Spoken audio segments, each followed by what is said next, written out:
Në teritorin e bashkisë Devol nuk janë raportuar problematika të shkaktuara nga reshjet e fundit të borës. Strukturat vendore bëjnë të ditur se puna në teren ka vijuar normalisht me ekipe të dedikuara për mirëmbajtjen dhe pastrimin e akseve rrugore. Shërbimet e bashkisë kanë vijuar procesin e hapjes dhe kriposjes së rrugëve të prekura nga dëbora, duke siguruar qarkullim të sigurt për banorët. Paralelisht është punuar dhe për sistemimin e segmenteve, ku janë evidentuar rrëshqitje dherash, me qëllim parandalimin e çdo rreziku të mundshëm.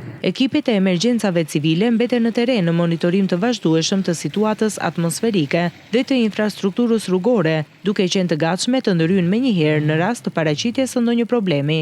Bashkia Devol ka qenë në teren duke mundësuar kriposjen e të gjitha vendeve të cilat kanë qenë problematike për qarkullimin, gjithashtu edhe brenda qytetit është marrë masa që të ketë kriposje në të gjitha shkollat, nuk raportohen deri tani asnjë problematik me rrugët, janë të gjitha të hapura dhe të kalueshme. Për sa i përket përmbytjeve, problematikën më të madhe e ka patur fshati Progrit, Macurish dhe Cangojnë, por më shumë fshati Progrit. Sigurisht që Bashkia Devol është duke bërë vlerësimet e saj në mënyrë që kjo problematik të mos përsëritet. Situata do të vijojë të jetë nën kontroll dhe shërbimet do të vijojnë për çdo situatë që mund të paraqitet, si shkak e ndryshimit të kushteve të motit.